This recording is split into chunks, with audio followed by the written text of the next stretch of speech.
to 20 Hill Street. A building built in 1928, burnt down substantially in 1980, rebuilt in period finish, 5 apartments with some garages. It is noted on the City Council details as a non-residential area. We believe it is a residential area. Hill Street has always been a residential area. The building is a residential visual aspect. Previously we made a information request as to why that was the case, and no one really knew, and we received a rather flimsy response from an officer, bearing in mind that I'm well aware of the results you expect to official information requests. So the answer was, it's not CBD, you cannot have residential parking. I'll get to my main point in a second. However, it's deemed residential by part of your own organisation in the residential rubbish cycle service. So that's a direct conflict. We also have an independent valuation of the properties there, referred to as being in the parliamentary precinct, not the CBD. We also note that the street has absolutely no retail facilities whatsoever, except for St Paul's Saturday market, St Paul's Cathedral. The area has special character and heritage. It doesn't need more signs and paying displays and traffic movement, which I'll get to in a second. It's got churches, schools, consulates located in that area, and Parliament as a neighbour. Not being an accountant myself, but knowing a little bit about fiscal matters, if you proceed to put P120s into that area, all the revenue you're getting, which is 100% full, we're intimately involved with the street in that area and the parking, so we know when it's used. It's full from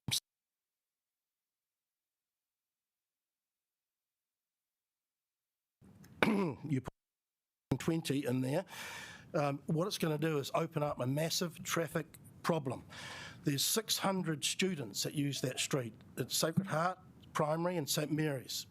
There's also a major problem with the taxis queuing at the lower end of Hill Street. It's been going on for ages, and they cut off the buttress to the Chinese consulate to St Mary's, right up to the resident parking by the British High Commission or consulate. So that is just going to open the door for free-for-all, because you're going to have parents going, I can drop kids off there now and I can pick them up again. And it's going to be used as a queuing area, which is in my points for the committee, for the taxis. Now, I'm not against taxi drivers. They do a good service, okay? And they're obviously heavily used, because if you get there from in the afternoon to evening, it is chocker with people getting in those taxis, queue right up the road. Now, the road is quite narrow. It drops off in a buttress to the Parliamentary Library site. And it's quite difficult to park in the parks anyway. Now, we feel that our address of 18 to 20, we've been treated unfairly. It's going to get worse for us. There will be no parking. I don't know who came up with the idea of trying to expect people to pay money till 10 at night on a weeknight, because there's no one there after 6 except for casuals. The weekend, it is a heritage area, tourists, visitors. So just to say, you've got 50 seconds left. Thank you very much. So what we'd ask for down the track is obviously consideration for a resident for part of that building, particularly an owner-occupier, because some are tenants. We want to be fair as well. The big area is security for Parliament, putting cars there that we don't know about. At the moment, it's managed with coupons, and overall there's also resident parking that's always available. We've sent photos of that at the OOI request, which is where we're coming from, but I think it's going to be abused, that parking. It's only 24 parks, and it won't make a big difference to the $2 million expected to come in. And also, as a Wellingtonian, I think that pushing the prices up substantially is already knocking people from coming into the city. We know that. A lot of people are moving out of the city, stopping them coming in. It is affecting retail. I've worked in Lambton Quay for the last 20 years, live in Crawley and had properties in Thornton. So thank you for your time. Sorry for rushing it. No, you've timed it perfectly, but not enough to allow for questions. But we have got all the points you've made here, and I'll ensure that they are circulated. I'll make sure that councillors have a chance to read those as well. Okay. Thank you very much for your submission. Thank you, Peter.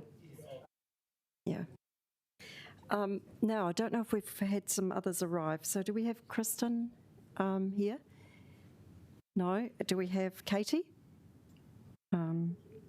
Jean-Claire? Okay. Well,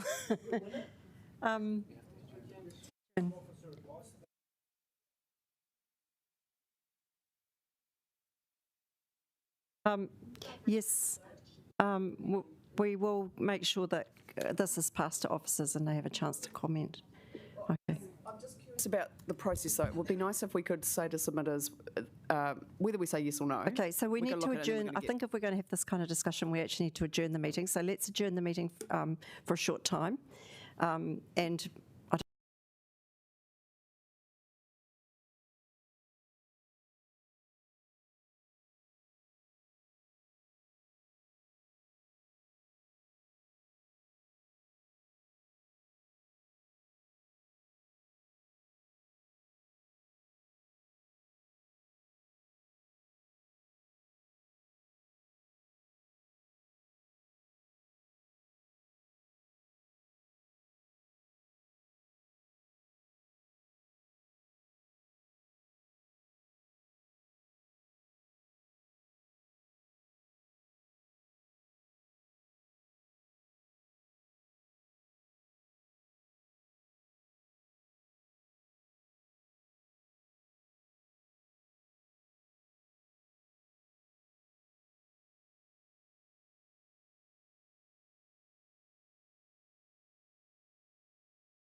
Nick Skeets here. I hope I've said that correctly. So Nick, I'd like to, well, first of all, we'll restart the meeting because we had an adjournment. I'd like to welcome you to the table. You do have 5 minutes. We'll get that up on the, you can see it up there on the screen. It goes by very, very quickly and also needs to include time for us to ask you questions if you think that's worth doing. It's completely up to you how you use your time. All right, councillors. Thank you, Nick. You can turn, excuse me, just push that. And Ko Nick Skeets, ko motu karangi te monga, ko te whangonui atara te moana, ko taranaki is te kainga. Thank you for your time today. What I want to speak about is trying to make the city skateboard friendly. As you can see, I'm an average, typical skateboarder. My kids have been mad in skateboarding since they were 5. They're now 22 and 20. And I've listened to them for years and years, their frustration about the lack of skateboarding facilities in this city. And it worries me that they're going to leave. And I want my grandchildren to be here. Up here in the slide, I've got 105 playgrounds in the city, and there's 7-ish skate parks. And on the next slide I've got is, what does this actually communicate to people, to young people? What it communicates to me is that when the kids are little and they're cute and their parents are there to advocate for them, we give them these wonderful spaces for them to play and learn. Their motor skills, their physical skills. Yet, when they get to kind of teenage years, and let's face it, they're not as cute as they used to be, we kind of say, well, that's it. Unless you want to go into some formalised sports, hockey, soccer, football, which are all fine. I don't have anything problems against that. But when these children, these young people, they're still learning, their brains rewiring, they still need to play, they still need to be creative, they still need to problem solve, we go, no more facilities for you. And those 7 skate parks, by the way, 2 of the best ones are actually built and managed by skateboarders, Owen Street and Treetops. The other 5, 1 is actually closed at the moment. 2 of them are really just skate ramps that are pretty poor and a hunk of concrete. But what a lot of the skateboarders just want, they don't necessarily want more facilities, they would love that, but they actually want the city to be skate friendly.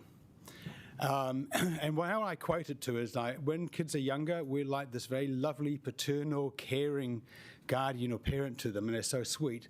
Then when they get to skateboarding age, we're like this grouchy uncle who leans out of the window in a vest going, yeah, stop that, you bloody kids. And it's so we not only don't provide them with spaces, we then demonize them when they try and do their passion. And that really is upsetting for them. And they're not politically active, they don't have a political voice, they don't get together like parent groups maybe and say we want a playground here. So, I know you've got big choices to make as a council, I know that, but what I'd love you to do is to actually, you don't necessarily need to spend more on infrastructure, but the mindset needs to shift from skateboarders being the enemy and the foe to actually being a vibrant part of the city. They're part of a creative class, writers, filmmakers, my son's a filmmaker, musicians, gamers, IT, they bring this vibrancy here. If we can swap that mindset to them being friendly and bringing vibrancy rather than the enemy. So when we're building new infrastructure, have skate-friendly spots. Don't put these bloody skate stoppers everywhere. Some places that's appropriate, but not everywhere. Put a little metal coping so they can skate. Otherwise, they will go to places where we don't want them to go, like Memorial, because that's where they go, because that's the best place. And when we don't provide them with facilities, of course they're going to go to the place that they can do it. So, yeah, more skate parks. You've got a skating community engagement report that was done a couple of years ago. It's very good. There's lots of great stuff in there. I'd really encourage you to have a look at that. If I get the next slide, please, that would be really great. The next one too, that's my slide of demonising them. So here we want this big picture looking at your plan, this vibrant, inclusive, creative, sustainable city. Resilient, fit-for-purpose community, creative cultural space is one of your 6 priorities. If I get the next slide up too, that'll be great, thanks. What's that? Oh, it's a clicker, even better. So the other great thing about skating, it's democratic, diverse, inclusive. There's no uniforms. There's no age limit. You don't need a referee. You don't need fees. You own ability at your own space, and it's sustainable transport. We see the numbers in recreational sport go down and down and down, but this is going up. The other thing is, when you look at skateboarding, this is from the careers.government.nz. We went in there yesterday. In the top 7, these are 3 of the things in the top 7 what employers want: willingness to learn, thinking skills, and resilience. If you at lunchtime want to go down and watch some skaters practice and you hear them, they hit that concrete time and time again. My son will do a trick 100 times until he lands it. He's full of bruises. That's how you learn resilience, problem solving and creativity. That's a wonderful community. It's a really fascinating thing to do. 5 minutes, you have a different perspective on them. And this is what people are wanting. And we're wanting in young people, isn't it? Resilience. We know about all the dangers of young people in teenage years. 5 ways to well-being. Skating, really, this is massive. Like connecting. That skateboard community is wonderful. Giving, taking notice of the environment. They actually notice the environment different from we do. I'm a sailor. I see the environment different because of the wind. Skaters see this urban environment really different from you guys. They see it as skating spots. Being active. Have you ever seen an overweight skater? You don't. They really burn their calories. They're not in the side gaming. So look, here's my request. You've got the Skateboard Community Engagement Report. There's some really good recommendations in it. It says that the current facilities are poor. They need more of them. They need to be better designed. They need better maintained. And then provide a cityscape that doesn't demonise young people, that's skate-friendly spots. And as I said, maybe you've got a limited budget. Maybe you can't build more facilities, but I would love this council to start leading the mind shift from skaters being a problem to be managed to actually something to be embraced, and shift the mindset so you see them as a friend that can really generate this vibrant city that we want. So I've got 2 seconds for questions. Okay, and I will let you have one because we had a bit of a messy start. So Tam, Councillor Paul. Kia ora, love skating. I'm going to make that runs wahine skate, so teaches young girls how to skate, teaches them those confidence skills and stuff that you're talking about. But it was awesome to see all the engagement from the skate community, all the emails and stuff, and I was wondering, will you guys be coming out in full support of pedestrianising the city so that more people can skate and see it as a form of transport as well, Definitely. My son is 22. He does not have a car licence. He does not see the need for it. Okay. That's great. Well, thank you, Nick. That's been very useful, very helpful, very interesting. Thank you. Thank you very much for your time. Thank you. Now, do we have anybody? I'll just run through the list again, double check. Do we have Kristen, Jean-Claire, Peter, or Martin? No, okay. So in that case, I'm actually going to declare the meeting closed. We have one thing we have to do. So having heard the submitters we've heard, I move that we receive the information and thank the oral submitters for speaking to us. Do I have a seconder? Thank you, Councillor Fitzsimons. Is there any debate? No, No, we're not adjourned. We restarted at 5:02 as agreed. Yeah. Councillor Pennant. So I'm just wondering, and trying to be practical, if we could amend this standard thing that we've got here and talk about how we're going to respond to people. I know the staff generally, at least used to, provide a letter after every annual plan submission saying how people's views have been taken into consideration. But I just think if people are taking the time, giving up their valuable time to speak to us, I think just as a courtesy at the very least, we think this is a good idea. We can't do it because it's not a priority, or we're going to take it forward or whatever. Thank you for that contribution. I think that point has been noted. Is there any further debate? Councillor Young. Sure. So this is really just a suggestion that we do, as the American Airlines do, an overbook, so that we don't have all this officer sitting around here, killing time doing the crossword or whatever. Oh no, that was me. Because it's just it's a waste of time and energy, and I think we need to overbook, and knowing that sometimes we might run over time. Okay, thank you. And I think also or make them that pay a deposit. That point has also been noted. And I expect that we were trying to be a bit efficient and get some hearings in early, but in actual fact, the point has been noted by our staff about scheduling and making sure it's worth having the meeting by having a reasonable number. We do have some more. No, we have actually finished. What we've finished is we've finished hearing the parking fees and operating hours changes hearing. We still do have some more people speaking to us about the LTP coming later this afternoon. But we do need to, is there any further debate on this motion? Question. Are we going to hear any more about parking, or is that the only parking we're hearing the whole time? Only parking. Because that wasn't just parking, that had skate as well in it, so I'm a little confused. Yeah. There are no more submissions Okay. written. It's $2.50. We have closed on the motion we're now putting, so I don't think we have any further debate, do we, Councillor McCarver? Look, can I just say, I think this whole parking issue, we debated it as part of going out on the long-term plan. I understand you've done a separate traffic resolution to handle the way, but many people have thought this is part of the long-term plan. And so in terms of the consultation and hearing from people, and that's maybe why we've only had just a handful of people wanting to speak, they haven't realised that this is being done separately to the long-term plan. And I actually think, have we got a miscarriage of justice here, so to speak, without being a lawyer, I think that. But I wonder whether, in the spirit of engagement and consultation, and given that it was actually just determined as part of long-term plan deliberations, that we need to be a bit more flexible about how we deal with this going forward. Perhaps if I could just respond, we're actually dealing with two processes. One is under the traffic resolution process, which you might remember a few years ago we proposed changes through the long-term plan, and then we get to the end of that and then start another process. So this is actually synchronising the two.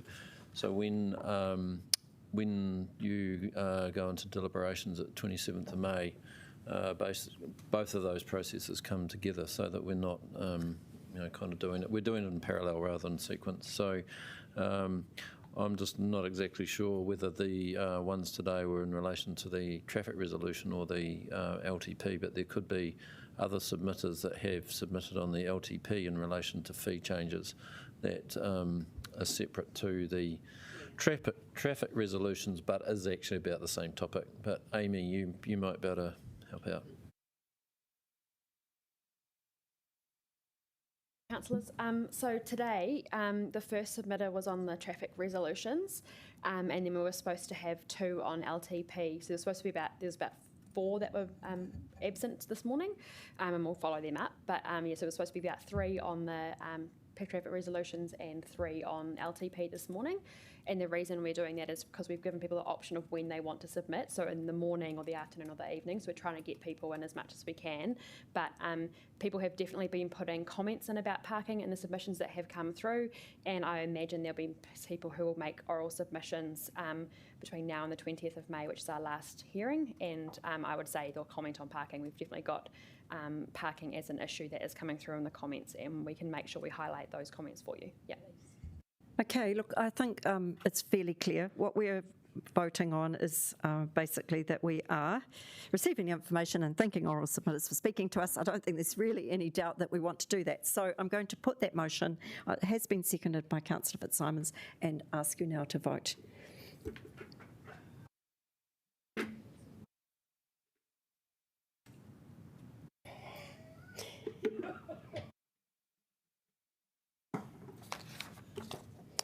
Thank you. That is carried unanimously. I now declare the meeting closed, and we've got one more thing. Gosh, this is a complicated process. All right, so because we are resuming we are actually not closing this meeting, we are just adjourning it and picking it up again this afternoon. So we need to move that we continue beyond the 6-hour limit as per Standing Order 11.7. I'll move that. Do I have a seconder? Thank you, Councillor Day. And we will, I don't think we need to discuss that, we'll vote on that.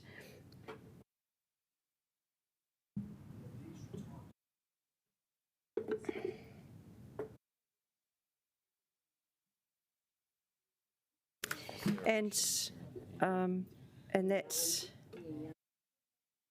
yeah, but we need to see the outcome of the vote. Sean, thank you. And that's been carried unanimously. And so we're not closing the meeting, we're adjourning it. So we will reconvene at 4.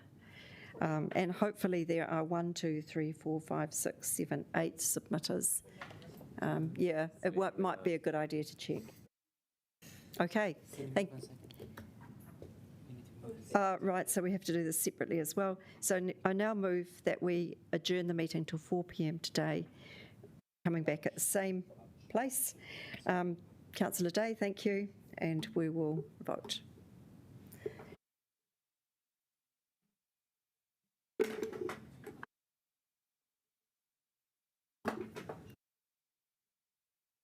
And we can now adjourn. Thank you, that's carried.